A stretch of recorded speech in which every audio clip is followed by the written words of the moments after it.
등대를 지키는 등대지기가 있었습니다.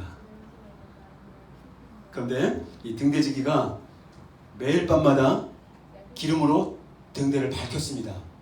그런데 어떤 일이 있었냐면 어느 날 아주 연약하게 보이는 할머니가 이 등대지기를 찾아와서 여보게 내가 먹을 쌀이 없네. 좀 기름을 좀 주면 내가 쌀과 바꿔서 좀 살 수 있을 테니까 좀 자비를 베풀어 주게 해서 어떻게 했을까요? 불쌍하니까 기름을 조금 줬습니다.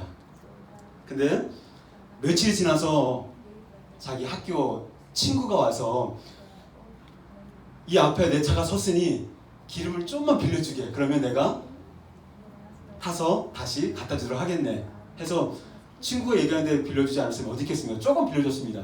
그런데 며칠이 지나고 나서 자기 아내에게 전화가 왔습니다. 지금 첫째 아들 대학이 붙었는데 등록금이 없어갖고 지금 등록금을 못 내고 있습니다. 이렇게 얘기하니까 아빠로서 어떻게 해야 되겠습니까? 등록금을 내야 되겠죠.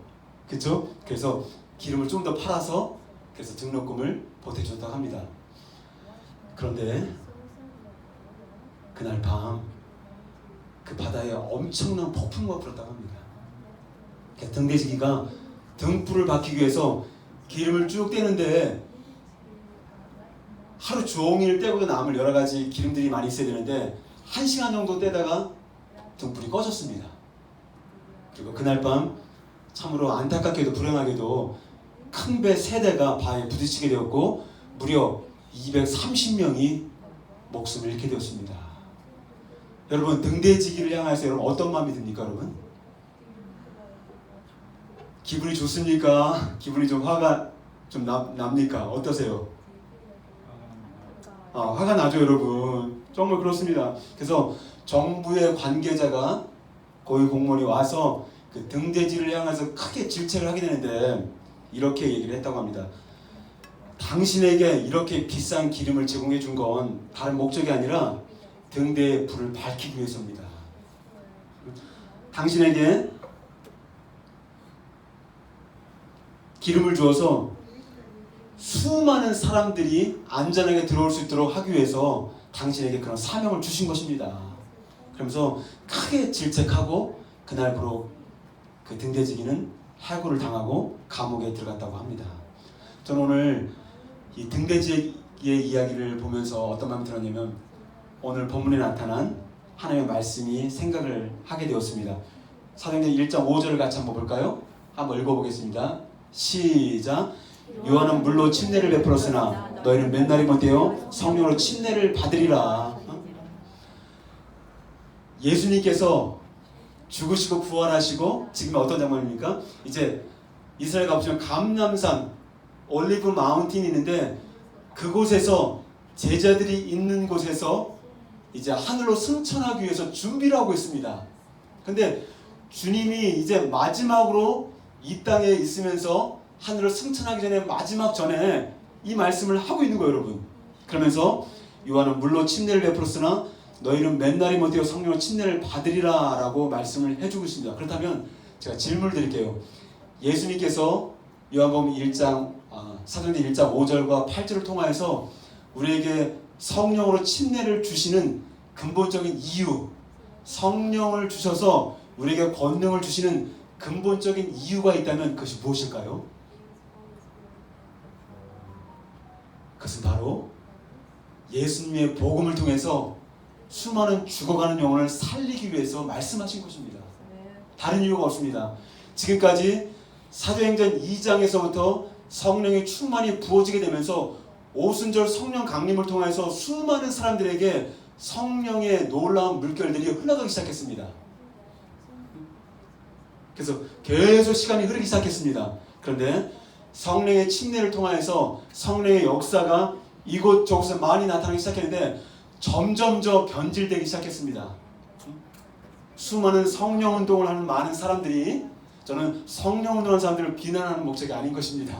그런데 수없이 많은 성령 운동을 하는 분들이 어떻게 성령을 부어주신 근본적인 이유와 목적에 대해서 잊고 영혼을 구원하는 일에 집중하기보다는 오히려 보이는 현상과 기적과 보이는 어떤 현상에 집중함으로 말미암아 점점 타락하기 시작했습니다. 그리고 성령의 퍼스트 웨이브가 있었고 두 번째, 세 번째 뭐 토론토 블레싱 굉장히 많이 들어봤죠, 여러분? 근데 왜 하나님께서 우리에게 성령을 베풀어 주시고 성령으로 침례를 주셔서 우리로 하여금 주님을 섬기게 하셨을까? 그 근본 목적은 다름이 아니라 죽어가는 영혼을 살리는 것입니다. 할렐루야. 저는 한국말을 보시면 오직이라는 단어가 있습니다. 그렇죠? 저는 이 말씀을 들을 때마다 되게 이렇게 설레입니다. 어떤 분들은 똑같은 이야기를 반복해서 이야기하면 질리지 않습니까? 아니요, 그렇지 않아요. 사람의 말은 질릴 수 있지만 하나님의 말씀은 절대로 질리지 않습니다. 할렐루야. 그래서 오직은 다른 길은 없고 오직 그것으로만 가능하다는 거죠.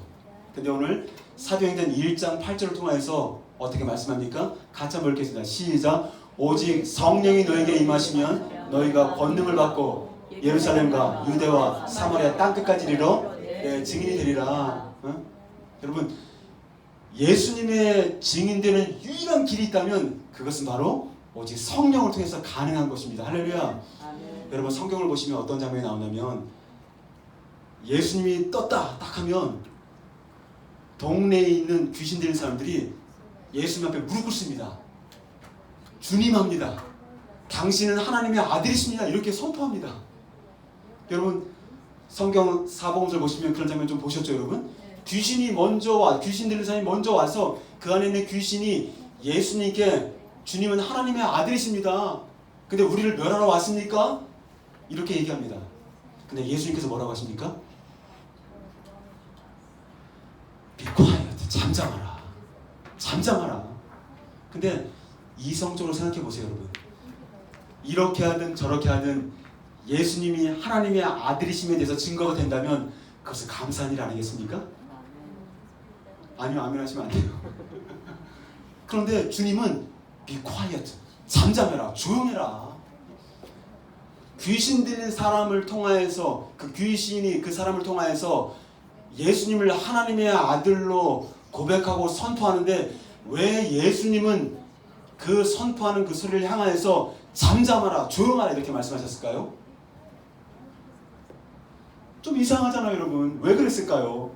어쨌든 예수가 증거되면 되는 거 아니겠습니까? 그는 그리스도시요 살아계신 하나님의 아들이십니다. 여러분, 예수님은 하나님의 성령을 통해서만 증거되는 분이십니다. 할렐루야. 그래서 예수님을 증거하는 유일한 길은 여러분들 안에 있는 성령을 통해서 가능한 것입니다. 다음 두 번째 스가랴서 한번 보겠습니다. 시작. 이는 힘으로도 아니요 능으로도 아니요 오직 여호와의 신으로 말미암느니라. 여러분, 이스라엘 백성들의 역사를 잘 알죠, 여러분? 바벨론 포로로 70년 동안 포로 생활을 했습니다. 36년도 긴데 70년 동안 끌려가 있으면 얼마나 정말 고통스럽겠습니까? 그리고 예루살렘에 있는 성전이 전부 다 회파되고 무너졌습니다. 이스라엘 백성들에게 성전이 파괴됐다는 것은 이스라엘 백성 자체가 파괴된 것입니다. 아무런 소망도 없고 절망이 가득한 그 현상 가운데 어떻게 합니까? 이는 힘으로도 아니요 능으로도 아니요 이스라엘 공동체가 그렇게 회파되었지만 그 공동체를 일으키고 세우는 것은 오직 성령을 통해서 가능하다고 우리에게 말씀하고 있습니다. 할렐루야. 여러분의 삶의 인생 가운데 좌절과 절망, 포기, 나는 안 돼 라고 하는 시간이 언제였습니까? 여러분들은 안 되지만 여러분들이 안에 계시는 하나님의 성령은 가능케 하십니다. 할렐루야. 우리 고린도서 2장 10절 같이 한번 보겠습니다. 시작. 오직 하나님이 성령으로 이것을 우리에게 보이셨으니 성령은 모든 것 곧 하나님의 깊은 것이라도 도달하시느니라. 우리 교미 앞에 그 개미가 하나 걸어가고 있네. 보이지? 앞으로 쭉 걸어오고 있네. 여러분, 개미가 교미의 생각과 마음을 알 수 있을까요? 모르는 거거든요. 여러분, 지음을 받은 인간이 그것 전에 여기는 하준이가 엄마의 마음을 알 수 있을까요? 안 돼요. 군대 가기 전까지는 안 될 것 같아요. 우리 형제들은 군대 가기 전에까지는 안 될 것 같고 우리 자매들은 아기를 낳기 전까지는 안 될 것 같아요. 어떻게 생각할지 모르지만 여러분, 지음을 받은 인간이 온 우주를 창조하신 그 전능자 하나님의 마음을 아는 것이 가능한 일입니까? 여러분, 불가능한 일이에요. 어떻게 우리가 하나님의 마음을 알 수 있어요, 여러분? 안 되는 거예요, 여러분. 응? 그런데 하나님의 성령은 어떻게? 하나님의 마음을 다 아시고 통달하신다 말씀하십니다. 할렐루야. 그런데 그 하나님의 성령이 여러분 안에 거하심으로 우리들도 하나님의 마음을 알 수 있도록 인도하신다는 것입니다. 할렐루야. 할렐루야. 놀랍지 않습니까? 우리 갈라디아서 5장 22절 같이 한번 읽습니다. 시작. 오직 성령의 열매는 사랑과 희락과 화평과 오래 참음과 자비와 양성과 충성과 온유와 절제니라. 절제라. 아멘. 종교는 성령의 열매를 너희들 스스로 힘으로 맺으라고 강요합니다. 율법은 너희들의 힘으로 하나님의 말씀을 지키고 이루라고 말씀하십니다. 그러나 율법은 힘을 주지 않습니다. 그러나 하나님의 복음은 무엇입니까? 성령의 열매를 맺으라고 명령하시는 그분은 우리로 하여금 성령의 열매를 맺을 수 있도록 힘과 능력도 주시는 분이십니다. 할렐루야. 할렐루야. 그러니 예수님이 얼마나 좋아요, 여러분. 응? 남편이 나한테 오늘 저녁 더우니까 정말 맛있게 뭘 먹자고 이렇게 해놓고 그리고 장을 볼 때 돈을 안 주다가 생각해보세요, 여러분. 응? 응? 그렇잖아요, 여러분. 장을 잘 봐서 맛있게 식사를 하자고 해놓고 돈을 주지 않으면 어떻게 장을 볼 수 있겠어요, 여러분. 그러나 복음적인 아빠는 돈도 충분히 주고 장을 보라고 해주는 분입니다. 할렐루야. 아주요. 할렐루야. 할렐루야. 그래 여러분, 전 예수님 정말 좋습니다. 저는 부처님이나 공자님이 정말 도덕적으로 깨끗한 삶을 살으라고 말씀하고 나서 나에게 힘과 능력을 준다면 전 그분을 믿을 것 같아요. 그런데 그렇게 좋은 글을 다 써놓고 좋은 말씀들을 다 해놓고 그리고 아무런 힘과 능력도 주지 않고 네 힘으로 해. 그게 종교인 것입니다. 여러분, 종교와 기독교를 잘 구별하셔야 돼요. 교회를 다니면서도 종교인의 삶을 사는 사람들이 너무 많아요, 여러분. 그래서 저는 정말 교회에서 정말 성령 하나님에 대한 인식, 성령 하나님을 정말 알고 그분의 능력과 담대한 가운데 거하는 것이 너무 중요하다는 거예요, 여러분. 그래서 성령에 대한 인식을 하지 못하면 영적인 삶을 불가능한 것이에요, 여러분. 로마서 8장 26절 같이 한번 보겠습니다. 시작. 이와 같이 성령도 우리의 약함을 도우시나니 우리가 마땅히 밀바를 알지 못하나 성령의 말씀 탄식으로 아멘. 우리가 주님과 기도하는 삶. 쉬지 말고 기도하라고 주님 말씀하셨어요. 어떻게 쉬지 말고 기도해요, 우리가요? 그렇죠? 우리가 호흡을 하면서도 주님을 바라보고 의지하고 호흡하는 가운데 주님의 숨결을 누리고 여러분, 우리는 하나님과 함께 기도하며 같이 사는 것입니다. 저는요, 저희 아내의 삶을 보면서 한때는 주일이었던 것 같아요. 주일날인데 토요일까지 굉장히 이렇게 에너제틱했습니다. 에너지가 굉장히 많았어요.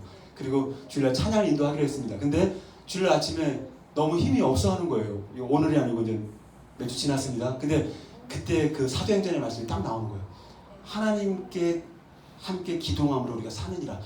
하나님이 힘 주시고 능력 주시고 호흡할 수 있는 힘을 주시지 않으면 우린 죽는 거예요, 여러분. 전 우리 인간이 얼마나 연약한 존재인지, 우리가 언제 어디까지 살지 아무도 몰라요, 여러분. 그렇죠? 정말 그렇게 건강했던 사람들이 어느 순간에 정말 벌써 중환자실에 가 있고 어느 순간에 세상을 떠나는 것을 볼 때 정말 사람의 연수, 살아가는 모든 것들이 정말 하나님의 놀라운 능력과 정말 에너지가 아니면 불가능한 것임을 더 깨닫게 됩니다. 그렇기 때문에 더욱더 우리는 복음 되시는 예수님을 바라보며 의지할 수밖에 없는 것입니다. 할렐루야. 따라서 오늘 정말 주님과의 친밀한 관계를 맺어 나가는 것도 제가 하는 것이 아니라 여러분 안에 계신 성령께서 말할 수 없는 탄식으로 우리를 친히 간구하시니라 말씀하고 있습니다. 할렐루야. 아멘. 따라서 여러분, 우리가 이렇게 하나님의 마음을 알아가고 성령의 열매를 맺고 증인된 삶을 살아가고 하나님과의 친밀한 관계를 맺어가는 이 모든 것들이 성령 침례를 통한 성령님과의 관계를 통해서 가능하다고 우리에게 말씀하십니다. 할렐루야. 그렇다면 여러분, 우리가 성령으로 침례를 받게 된다고 말하는 성령 침례가 과연 무엇일까요? 성령 세례, 즉 성령 침례에 대한 주제는 굉장히 뜨거운 감자입니다. 제가 이 주제를 보기 위해서 수많은 또 성경을 연구해보면서 여러 가지 신학들 많잖아요, 그렇죠? 40여 명이 넘는 신학자들을 다 보았습니다. 어떻게 이야기하는지. 근데 결론은 뭐지만 다 다르다는 거예요. 잘 보세요. 특별히 오늘 요한복음 사도행전 1장 4절에서 요한은 너에게 물로 세례를 주었으나 너희는 맨날이 못되어 성령으로 침례를 받으리라 라고 말씀하시는 이 말씀을 해석해 나갈 때 제일 먼저 특별히 가장 전통적인 해석은 바로 무엇이냐면, 여러분들이 성령으로 거듭났을 때 그때가 바로 성령 침례요 성령 세례 받은 것이다 라고 가르칩니다.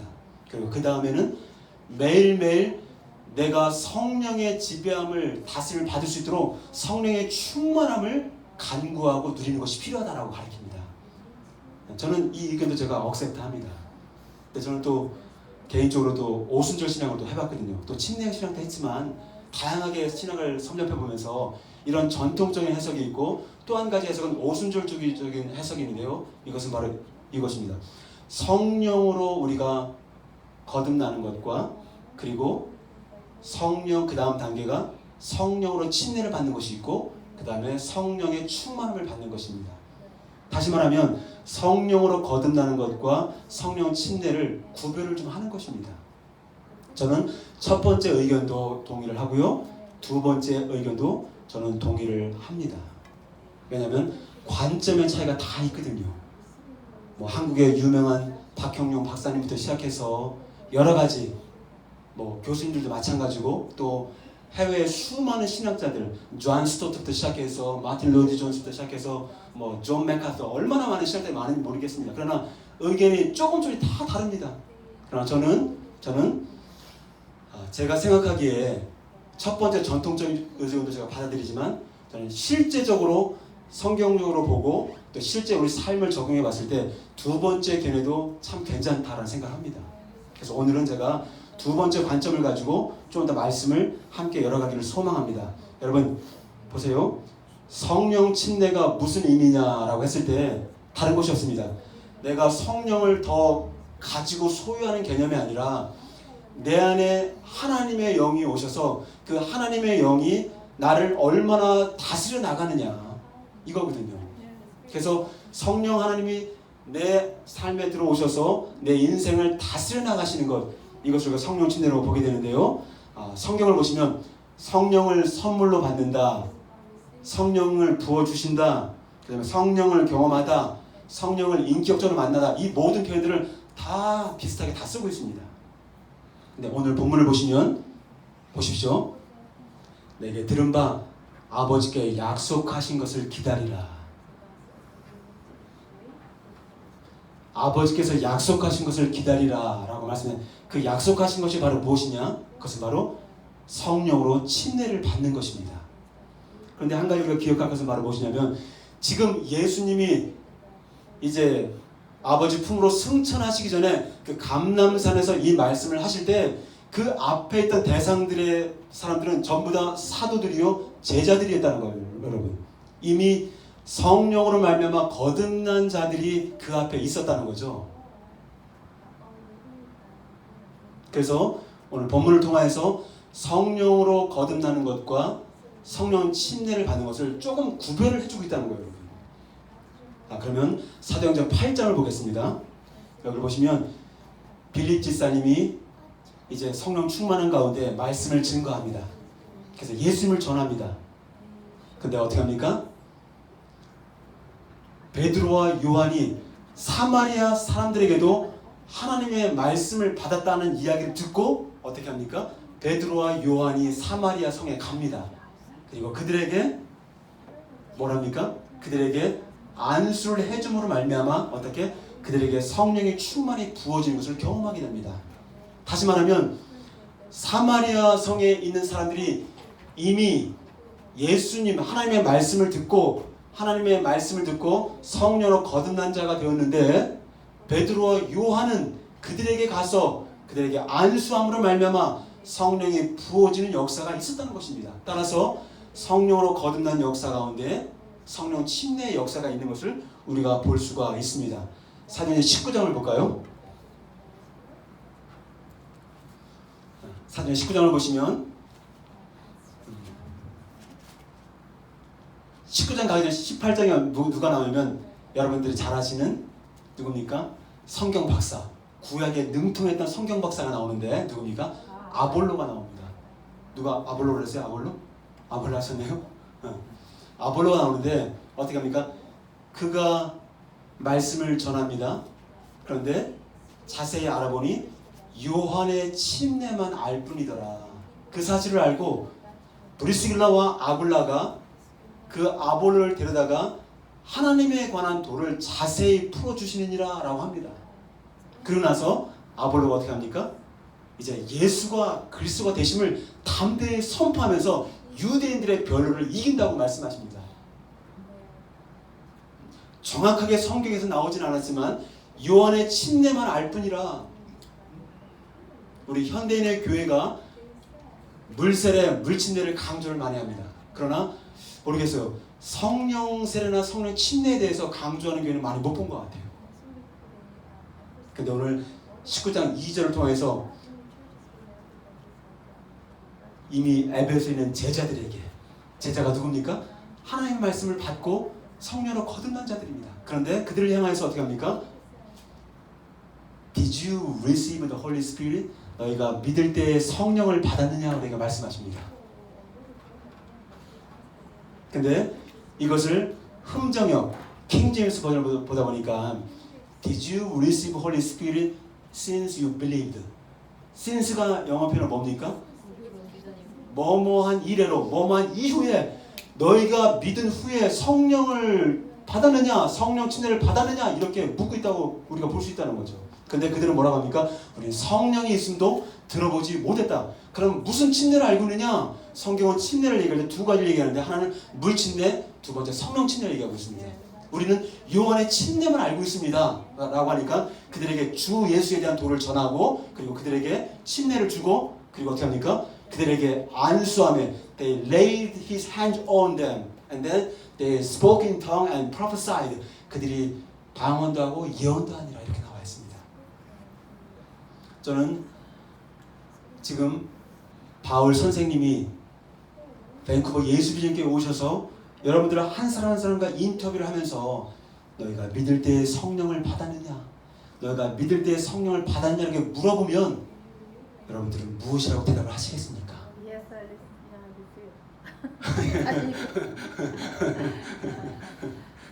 응? 정말 예스냐, 노냐 반드시 둘 중에 하나 대답을 해야 할 겁니다. 저는 여러분 꿈을 꿉니다. 아직은 우리 교회가 연약할 수 있고 아직 우리 교회가 부족할 수 있습니다. 그런데 저는요 그냥 우리가 예수님만 믿고 대충 살다가 나만 천국 가고 구원받는 그러한 인생을 살기를 원치 않습니다. 저는요 여러분들이 예수님을 믿고 위로부터 부어주신 성령의 권능을 받아 예수님의 증인된 인생 살기를 소망합니다. 할렐루야. 그렇게 되어질 것입니다. 밴쿠버 예수비전교회가 세워진 이유는 그런 목적이 있습니다. 우리 교회는 뱃놀이를 하기 위해서 우리끼리 잘 지내려고 세워진 교회가 아닌 것입니다. 정말 죽어가는 영혼들, 예수를 알지 못해서 죽어가는 그 영혼들에게 생명의 예수가 증거됨으로 그들의 영혼이 살아나는 그런 교회가 되기 위해서 세워진 것입니다. 할렐루야. 우리 젊은이들이 있습니다. 우리 젊은이들 여러분 예수만 믿고 대충 예수님 믿고 이것이 신앙생활이가 이게 진정한 신앙생활 아닌 거예요 여러분. 우리 성현 전사님도 고등학교 3학년 때 수련회 가서 뭔가 하나님을 더 깊이 만났다고 그랬죠? 그쵸? 그전에는요 대충 살았어요. 저도 대충 살았어요. 그전에는요 저도 20살 때 성령을 체험하기 전에는 대충 살았어요. 진짜 그냥 종교생활로 그냥 교회 가면 뭐 칭찬해주고 또 뭐 있잖아요. 그런 거 있잖아요. 그쵸? 교회 가면 그런 거 있잖아요. 누님들도 있고 그래서 만나서 결혼도 하시잖아요. 우리 안수희사님 결혼하셨잖아요. 그런데 정말 교회는 정말 예수를 믿는 것은 위로부터 부어주신 성령의 충만한 능력을 받아 예수의 증인으로 사는 것이 진짜 크리스천의 삶입니다. 할렐루야. 할렐루야. 따라서 우리가 성령으로 거듭나는 것과 성령으로 침례받는 차이가 있다면 바로 무엇이냐면, 성령으로 거듭나는 것은 바로 무엇입니까? 여러분들이 마귀의 자녀에서 하나님의 자녀가 되는 사건입니다. 이거는 신분의 큰 변화인 것입니다. 놀라운 거죠. 그러니까 성령으로 침례를 받는 것은 무엇입니까? 내 안에 계시는 성령 하나님을 최초로 인식하고 알아가는 경험의 과정인 것입니다. 성령으로 거듭나는 것은 무엇입니까? 그것은 바로 성령께서 주도권을 가지고 여러분들을 거듭나게 하시는 것입니다. 그런데 여러분, 성령으로 침례를 받는 것은 성령님이 주도권을 가진 것이 아니라 예수 그리스도가 주도권을 가지고 내가 아버지께로부터 받은 것을 너에게 보내주겠다. 예수님이 주도권을 가지고 성령을 부어주시는 것, 이것이 성령 침례인 것입니다. 또한 성령으로 거듭나는 것은 바로 무엇입니까? 전혀 하나님을 알지 못하는 자들에게 주시는 하나님의 선물인 것입니다. 그러나 성령으로 침례를 받는 것은 예수님을 믿고 있는 자들이 더 하나님의 생명과 하나님의 능력 가운데 그 충만한 기쁨과 소망을 누리면서 예수를 증거할 수 있는 그러한 생명력 있는 그리스도인이 되기 위한 그런 과정인 것입니다. 할렐루야.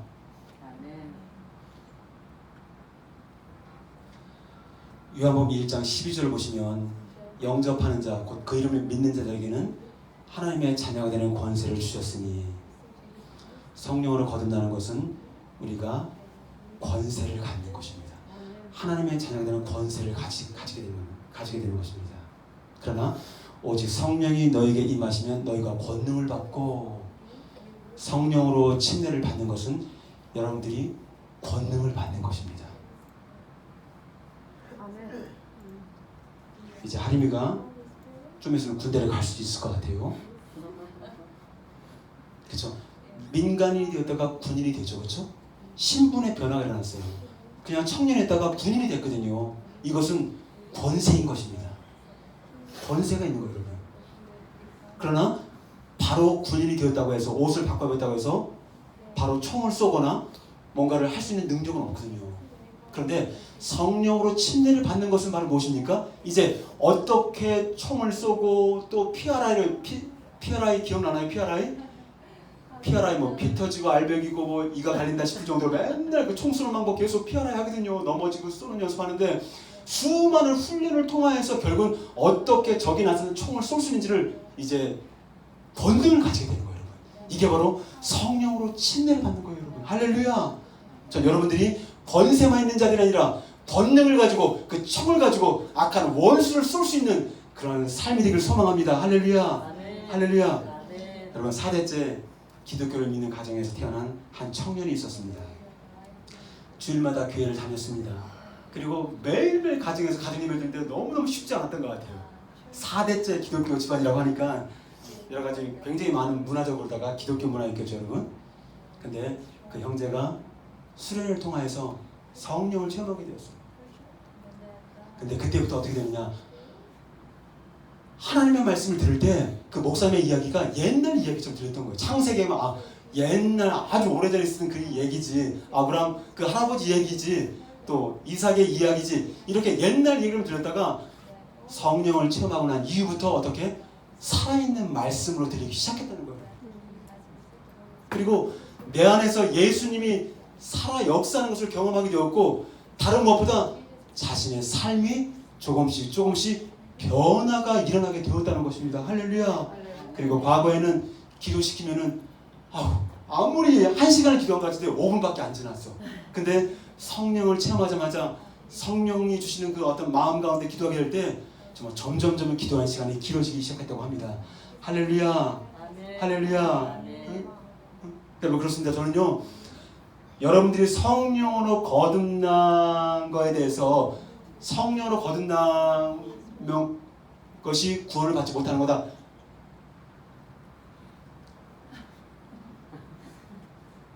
아닌 거 아시죠? 성령으로 거듭나도 우리가 구원을 받는 것입니다. 그런데 사도행전 10장을 통하여서 고넬료 사건이 나오죠, 여러분. 베드로가 함께 나온 고넬료 사건, 거기는 예수를 믿는 것과 그 가정이 성령으로 침례를 하면서 한꺼번에 일어난 사건입니다. 저는요, 성령으로 거듭날 때 성령으로 침례를 받는 역사가 있는 것도 분명히 동시에 있는 것도 인정을 합니다. 물론이죠, 여러분. 그러나 대부분의 경우에 성령으로 거듭나게 되고 그 다음 성령의 침례를 받고 그 다음에 성령의 충만함을 받는 경우가 대부분의 경우를 우리가 볼 수가 있습니다. 일본에서 선교 사역을 했던 한 부부 선교사님이 있었는데요. 제가 신학을 배우던 시절에 본인들이 선교 사역을 한 3년 정도 하다가 이제 와서 공부를 하게 되었습니다. 그런데 일본에서 하나님이 어떻게 역사하셨는지 그런 얘기를 듣고 싶었는데 그 선교사님은 일본 사람들 욕을 그렇게 많이 하더라고요. 아무리 간 빼주고 뭐 다 빼줘도 자신의 마음을 열지는 않는데요. 그래서 일본 사람들 너무 힘들고 싫다고 막 그러는 거예요.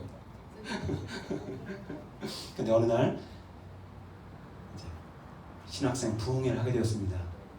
그 목사님 말씀 막 전하고 그리고 우리 함께 같이 기도합시다 라고 이제 기도를 하게 되는데 그 선교사님이 제 옆에 이렇게 있었어요. 근데 이제 말씀을 전했던 그 목사님께서 손을 이렇게 딱 대고 기도하시는데 이 선교사님이 갑자기 넘어지면서 엉엉 우는 거예요.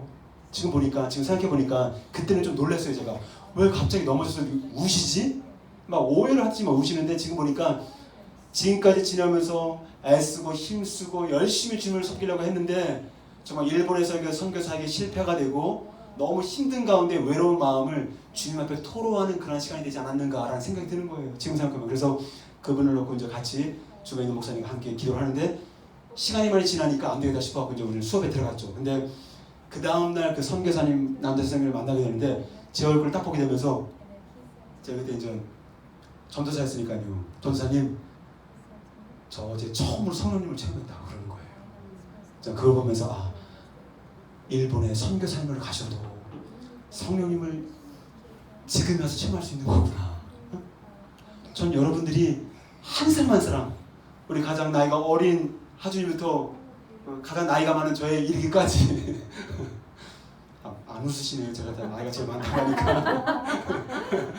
정말 모두가 성령 하나님에 대한 눈이 열리고 그 성령 하나님의 능력과 도우심을 누리는 가운데 여러분들의 인생을 참으로 생명력 있게 살기를 소망합니다. 할렐루야. 할렐루야. 참 이 생각을 왜 주시는지 모르겠지만 자기 자랑을 하지 말라고 했는데 잘 들어보세요.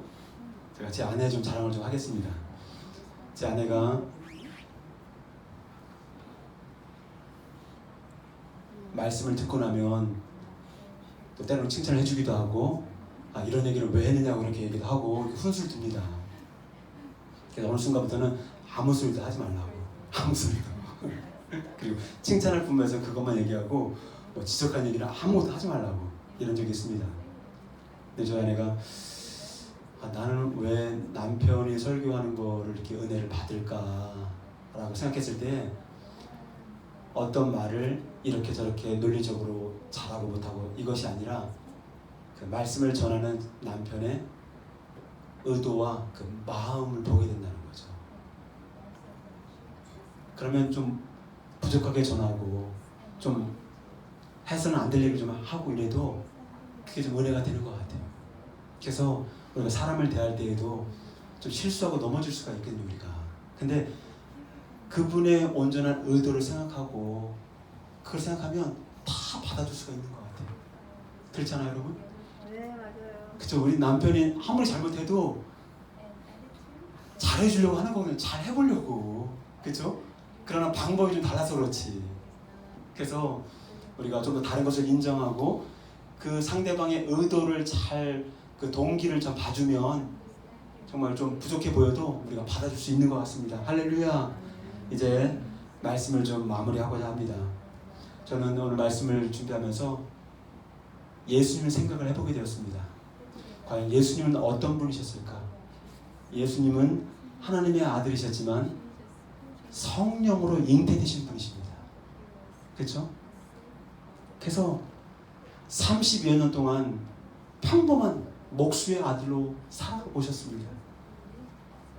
그런데 요단강가에서 침례 요한의 침례를 통하여서 성령이 비둘기같이 임하고 하나님의 음성이 들리기를 이는 내 사랑하는 아들이요 내 기뻐하는 자라라는 말씀하게 되면서 성령이 비둘기같이 임하게 됩니다.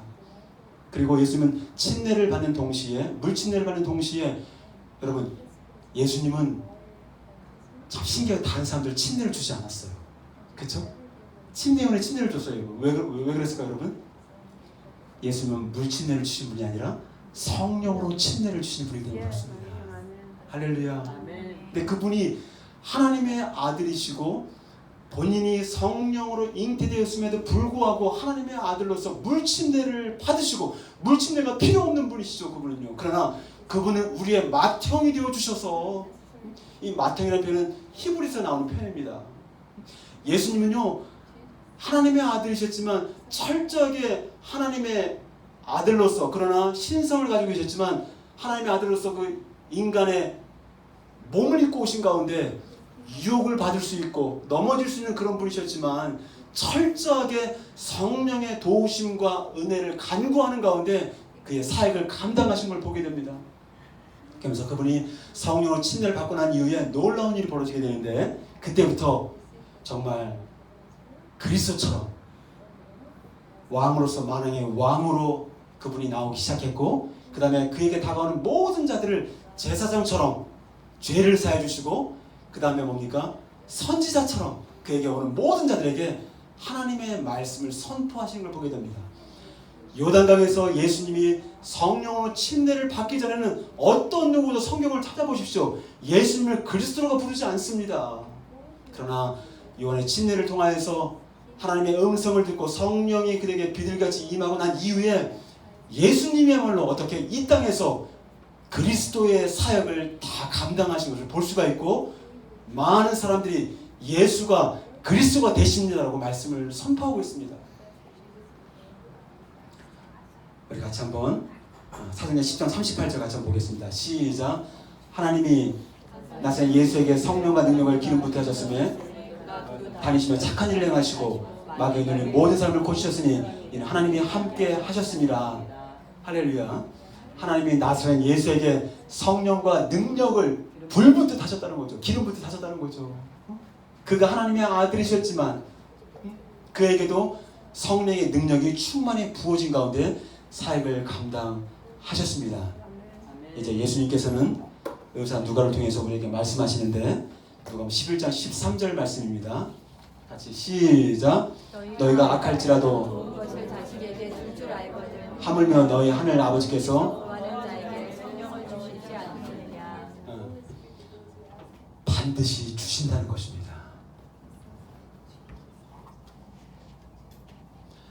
6살 때부터 교회를 다녔지만 결국은 20살 때 저는 처음으로 성령을 경험하게 되었습니다.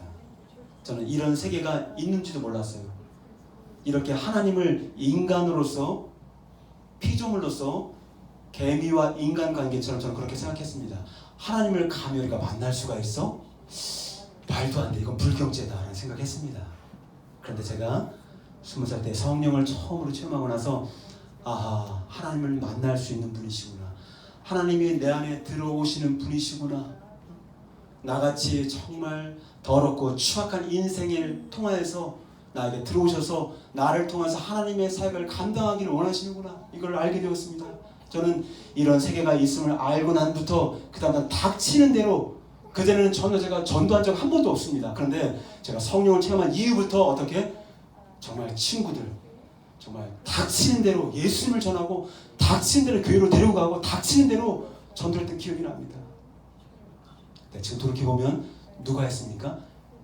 우리들 안에 계신 주님께서 성령께서 그 일을 가능하게 하셨던 것입니다. 할렐루야.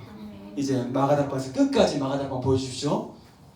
여기에 처음에는요 500여 명의 사람들이 남아 있었습니다. 그리고 그 승천을 바라봤던 사람들이 마가의 다락방에 다 들어갔을 것 같습니다. 그런데 그 500여 명들이 다 남아있는 것이 아니라 하루가 지나면서 50명 빠지고 이틀이 지나고 30명 빠지고 3일이 지나고 40명 빠지고 줄고 또 줄고 줄어서 500여 명이 결국 120명으로 줄어든 것입니다. 그런데 이들이 간절하게 주님의 약속하신 것을 기다리며 기도할 때 어떻게 합니까? 119명만 성령을 체험한 것이 아니라 어떻게 120명 한 명도 빠짐없이 성령을 사모하며 예수님을 사모하는 자들에게 놀랍게 성령이 부어지게 되면서 어떻게 합니까? 그들에게 삶이 변화되게 되었습니다. 할렐루야. 여러분, 나에게 성령의 침례가 임했는지 아닌지 어떻게 알 수 있습니까? 내가 예수님을 전하는 삶을 살고 있는지, 내가 한 번이라도 예수님을 전해본 적이 있는지를 한번 점검해 보십시오. 그래, 맞습니다. 성령이 우리 안에 계시는 증거로 여러 가지 성령의 은사가 나타날 수 있습니다. 치유의 은사가 있을 수도 있고 방언도 있고 예언도 있고 모두가 있지만 정말 성경적으로 증명할 수 있는 가장 큰 시금석이 있다면 그것은 바로 나를 통하여서, 여러분들 통하여서 예수님이 전화되고 있는가, 예수님이 증거되고 있는가. 만약에 여러분들 통해 예수님이 증거되고 있다면 여러분들 성령으로 충만을 받은 자들입니다. 할렐루야. 할렐루야.